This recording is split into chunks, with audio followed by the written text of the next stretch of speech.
Chapter 1. Where it all started.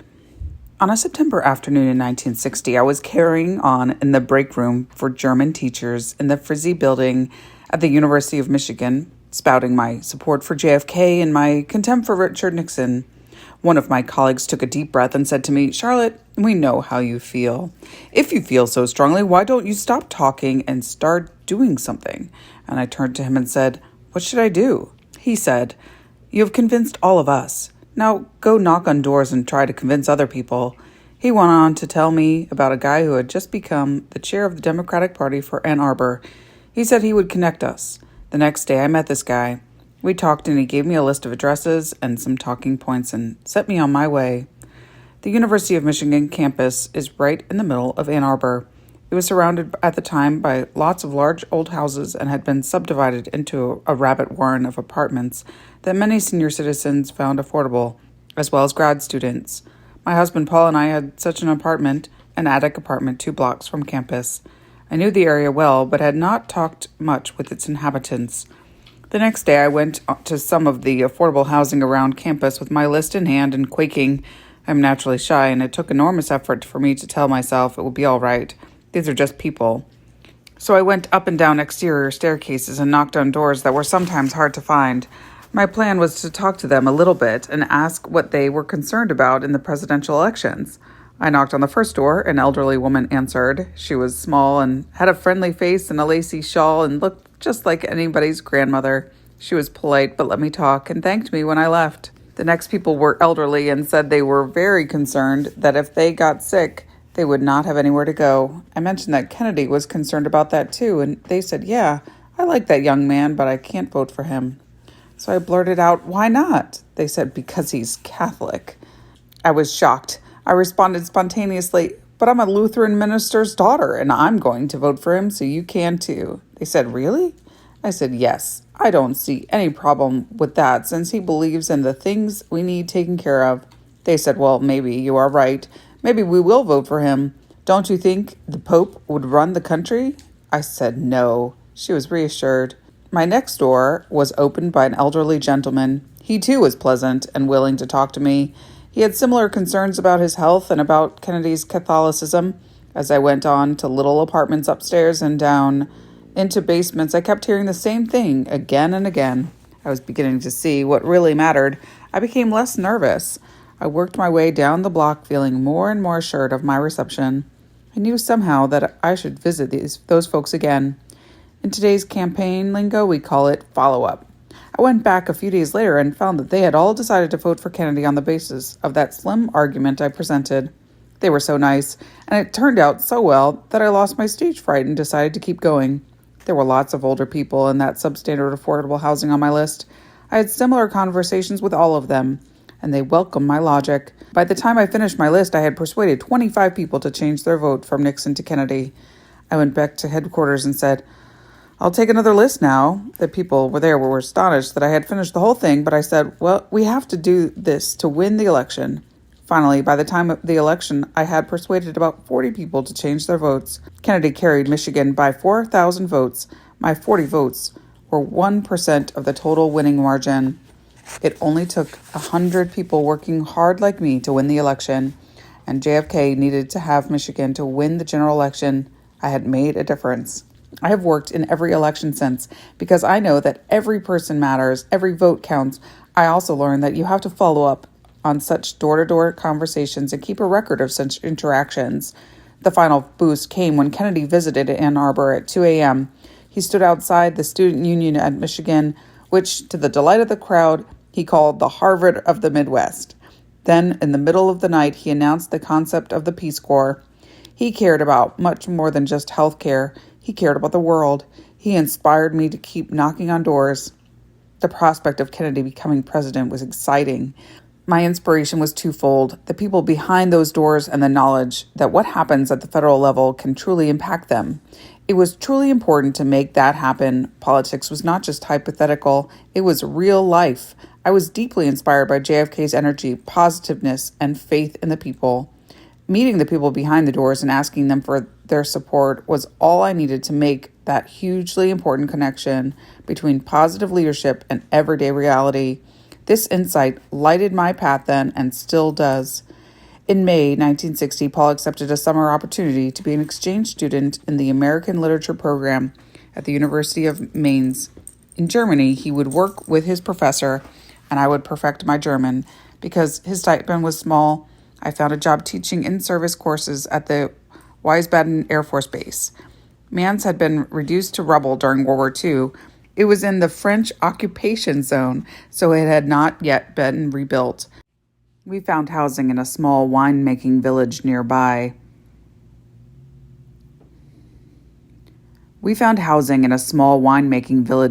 And we learned a lot about the lives of Germans in the aftermath of and during the war. Paul was traveling on a Fulbright grant. As such, we were included on a government-sponsored bus tour to Berlin, which was still an enclave inside the Russian zone. Our 10 and 11-hour delays at the border, entering and leaving the zone, were indelible memory, leaving examples of the arbitrary nature of Our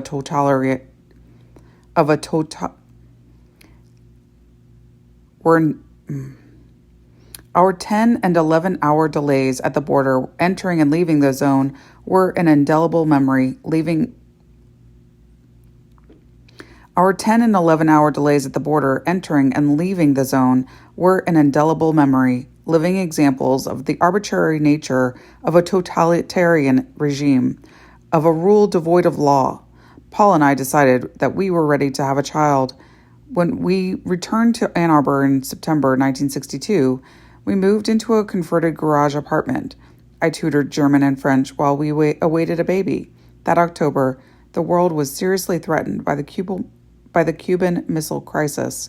Fortunately, Kennedy and Khrushchev diffused the world's first, and so far, only nuclear showdown. It was frightening, yet Rebecca would be born happily by the Lamaze method. In December, she thrives today. We had been lucky. We had not despaired when it was tempting to do so. A good friend of mine had called me during the crisis and asked me if it made sense for her to make dinner that night. Maybe we would not be able to eat it. I talked her down and went to my refrigerator to see what I could cook. At that moment, a light fixture above my head came loose and crashed on my head, injuring my face slightly. I took a breath and thought, you never know where disaster is lurking. Now back in Ann Arbor, the Democratic Party once again asked me to help out, which I did. It was another presidential campaign and an important one. JFK's legacy was at stake. Paul finished his PhD and entered the job market. It was 1962. My hope was that he would find something outside the Midwest, East or West, but no. Indiana University in Bloomington had invited him, as had other universities. Indiana wooed him with its English faculty and fine national reputation, and we prepared to move to one of the Midwest's Republican strongholds. Oh dear, with great trepidation, we set out for a new life. After a brief farewell visit to my parents in St. Louis, Rebecca and I headed east on the Oh dear, with great trepidation, we set out for our new life. After a brief farewell visit to my parents in St. Louis, Rebecca and I headed east on the new Interstate 70 and then headed southeast from Terre Haute. To my joy and delight, as we got closer to Bloomington, the landscape changed from flat to rolling green hills. It was limestone country, not farmland, and there was lots of state parks and forest. The glaciers had pushed the land. The glaciers had pushed the land as far south as Martinsville, created a hilly downstate topography. Bloomington, as it turned out, was located in scenic hill country. That, at least, was a welcome surprise. As I checked out possible rentals in town with Gudrun Johnson, a friend from Ann Arbor who had moved to Bloomington 2 years earlier, I was shocked to see how most streets on the edge of town, and even in the middle, had no sidewalks, no storm sewers, no curbs, no gutters, no provision for moving water. These were routine in small towns in Wisconsin and Michigan, but not here. The downtown was sleepy indeed. Surrounding the 1907 Beaux Arts Courthouse, the town square felt like it was napping in the summer sunshine. The hardware stores and the few dress shops were quiet. The highlight of the square was the Southern Sporting Goods, which had a soda fountain. There were just a couple of restaurants, most notably the Dan Dale, which later became Sully's Oaken Bucket, the Fireside, and a small hole-in-the-wall eatery that featured brain sandwiches. There were a lot of vacant lots where I learned beautiful old houses had been, but they had long been torn down to be filled with single-story office buildings and a Sears catalog store. As I drove through town, I saw the campus, which was dominated by a grove of trees and a monstrous Memorial Union, the largest in the country, designed to look like a cathedral. Huge construction projects were underway. There was activity. I soon found out that the university was busy becoming a world-class institution with an influx of new faculty and an exploding student body. Indiana University was increasingly well-known, and President Herman B. Wells was busy increasing its faculty, hiring international experts who were wooed here from Germany, Hungary, Czechoslovakia, professionals displaced by World War II who would feed the intellectual life of Americans. IU was becoming an international center of learning. It was already home to the Kinsey Institute, devoted to the study of human sexuality, for some revolutionary, for others outrageous. The IU School of Music was building an international reputation for its faculty and students of outstanding ability and promise. The College of Arts and Sciences was attracting scholars from all over the country and the world. Crest toothpaste was developed at the university and showed that fluoridation prevented tooth decay in children. The university was posed at the moment of great change, growth, and international recognition, while the town was just beginning to emerge from its lethargy. Paul was very excited to join this university community. I wasn't so sure about the town. It seemed like a village with a fancy university in the middle of it. The demography of Bloomington changed dramatically during the 60s, with the rapid growth of Indiana University from 10,000 to 30,000 students in a short period of time came the rapid growth of the number of faculty and staff, construction workers, and services. The population of this small town, with its comfortable folksiness, was infiltrated by people from all over the country, indeed the world, bringing with them their own perspectives, experiences, and expectations, and open to ideas and faculties unthought of by the local population. In 1940, Indiana University was still relatively small, with a fall enrollment of 5,640 students. But with the influx of veterans on the GI Bill, the student body swelled to 10,714 by 1950. By 1960, the enrollment was up to 14,487, and the campus was exploding. By 1970, it had doubled again to 30,368, with all the related demands for faculty, staff, housing, and classroom and office space. In a short period of time, Ballantine Hall, the chemistry building, the main library, today renamed for President Wells, the business school, and 8 major residence halls, Forest, Wilkie, McNutt, Foster, Briscoe, Ingman, Teeter, and Ashton, were constructed. By the late 60s, Memorial Stadium, Assembly Hall, and the Musical Arts Center were either ready for or under construction. Union carpenters, plumbers, steam fitters, stoneworkers, and other laborers from the entire region and beyond found many years of work, as did the limestone industry. This put major pressure on the housing market, which responded by platting housing development after housing development, with no planning or zoning ordinances on the books. Temporary buildings and housing trailers installed for returning veterans were left standing, while new permanent apartments and dormitories popped up all over the hills to the north and east of campus. Campus View, Tulip Tree, Everman, Redwood, and Banta Hepburn apartments were built to meet the demands for new faculty, staff, and graduate students. Faculty from the other Big Ten universities, the Ivy League, and major research universities all over the country and from Europe, Asia, and South America were hired. The face of Bloomington was changing. Geologically, south central Indiana was a karst topography characterized by massive limestone deposits interspersed with caves and sinkholes. Limestone quarries surrounded Bloomington. Indiana limestone was well known in the country. The Empire State Building, the Washington National Cathedral, the Pentagon, and my grandfather's church in St. Paul, Minnesota, all were built with Indiana limestone. Besides being the center of the thriving limestone industry, Bloomington's economy consisted of the university and a number of electronics manufacturing plants. On the west side of town, Otis Elevator and General Electric were putting down roots, bringing not only executives but also workers from the east. Otis especially brought in dozens of skilled union workers from Yonkers, New York. Westinghouse was expanding. RCA was holding its own, making color televisions, and Sarkis Tarzian, Inc., a locally owned television parts manufacturer, was thriving on Hillside Drive on the south side of town. Bloomington was the leading provider of electronics-based products, employing thousands of regional workers. All but Sarkis Tarzian employees were unionized. Workers streamed into Monroe County every day. Bloomington was growing like Topsy, and that is really how it grew. Willy-nilly, tear down the old, put up the new, build wherever there is space, build fast, forget the amenities, let the stormwater flow where it may. Just build, sell, build, sell.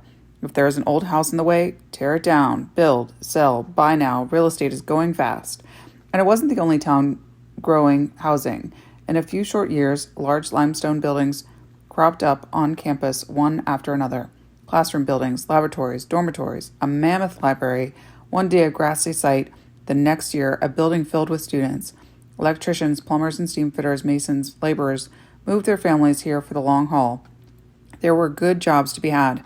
Business was booming, and IU paid union scale for construction. For us, coming from the relatively sophisticated city of Ann Arbor and its well-established comprehensive university, replete with high-paying professional schools of medicine and engineering and pharmacy and well-funded institutes, Bloomington offered a bit of culture shock. We had been close to Detroit, at that time a thriving cosmopolitan city with elegant department stores like Hudson's, fascinating ethnic shops and restaurants, and great Chiat market. For a committed cook like me, it was discouraging to discover that in Bloomington, parsley was considered an exotic herb, and that Ann Page paprika was the only savory ingredient to be found beyond salt and pepper on the spice shelf at the local A&P grocery store. Some of the smaller locally owned markets, Bartlett's, Ferris, Hayes, did offer other choices. I learned to depend on them.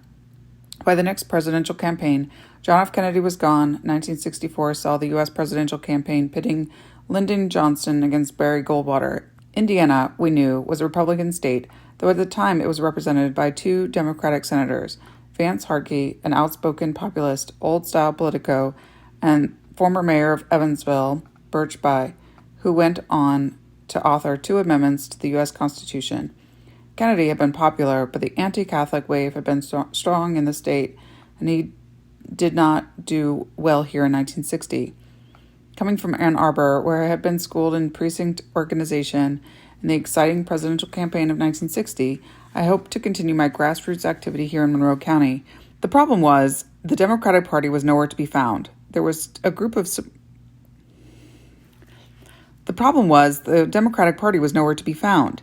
There was a group supporting Hartke, another few who banded together to retain the few Democrats in the local courthouse, and a 4 for LBJ group, loosely organized but at least findable. I found myself 7 months pregnant, walking from gravel driveway to gravel driveway on the then still unpaved Hart Street Road on Bloomington's rural far west side, knocking on the doors of mobile homes, asking the residents what some pollster hoped would be an engaging question. Which of these presidents is your favorite? I then listed Washington, Lincoln, Roosevelt, Kennedy, and Johnson. Surprisingly, most of the people I met could not remember hearing of any of them, except maybe Kennedy. Wasn't he the one who got shot? As I look back, I realized that I was just one of thousands of new residents of Bloomington, coming from elsewhere, bringing my experience, my knowledge, my values, my expectations with me. One does not deposit one's previous lives at those city limits. They are an integral part of each of us and not to be denied, consciously or unconsciously. Without really being aware of it at the time, I now remember that Milwaukee, my birthplace, had wide, well-paved streets and an excellent infrastructure. Even though I attended parochial schools in Milwaukee and later St. Paul, the public health nurses came regularly and checked our ears and noses and heads and chests and gave us TB tests and whatever shots we needed at the time, all gratis. Kindergarten there had been public since the 19th century. There was wonderful sour rye bread in the German and Hungarian and Czech bakeries. City parks were all over and well maintained. There was an assumption in Milwaukee and St. Paul that public services were necessary and abundant, and that's the way it was. Yet these were not matters I dwelt on in 1964, We were beginning a new life in a small but stylish rental house on the Sunny Slopes Drive overlooking the fields which separated us from the southern city limits. I still fondly remember Rebecca running through the sheets, hanging on the line as the breeze came over the hill. Paul had a real salary and a vibrant group of colleagues and acquaintances for us to enjoy and to sort out, all of whom who had immigrated here to southern Indiana as well. Life in Bloomington for us and many of the faculty whom we got to know was life in an academic oasis. Many did not subscribe to the local newspaper. Many depended on their news on the New York Times and the Louisville Courier-Journal, an outstanding newspaper at the time that covered southern Indiana news. WTTS was the main radio source of news. WTTV, transmitting out of Bloomington, was the local television station and limited in its coverage. Small commercial airplanes flew into a modest airport. Passenger trains between Louisville and Indianapolis came and went. Winding two-lane highways connected us with the outside world of Indianapolis, Martinsville, Terre Haute, and Bedford. With few restaurants in town, dinner parties were frequent and elaborate. Any ingredient a wee bit exotic might be delivered by the local markets. Attention to the community at large seemed for many university people superfluous. People were busy building a new life in a strange world and making do. Some spouses like me were finishing up an advanced degree. Some felt stranded and worked to leave IU. Others found the countryside and nearby small towns fascinating and loved the abundance of state parks and forests. Everyone was relieved to be in the hills and not on the flat, endless plains of rich agricultural north. Most ignored the state politics and were puzzled at the disjunction between the state of Indiana in general and the rich, diverse culture of IU, a state institution. With rare exceptions, the political workings of small town Indiana town did not interest the faculty we knew, and the English department was one of the most activist departments in the university. By and large, IU was an island, and Bloomington was a languid southern stream in which it was located. Of course, if you have to buy food for dinner and clothes and supplies for a family and find things for your infant to do and seek routine medical services and lead a normal life, you have to leave the island and explore the surrounding waters. Faculty spouses especially found themselves searching for what they might have expected in the communities from which they came. We found the small, well-staffed old Carnegie Library with its modest collection. We found the few playgrounds in the scattered parks. We took picnics in the state park and went for walks in the state forests. We went swimming in the tiny university-managed beach at Beechwood Heights at Lake Lemon. We sought childcare for a few hours a day, and some of us opened our homes and fenced our yards and set up gym sets to provide it. Our worlds began to expand.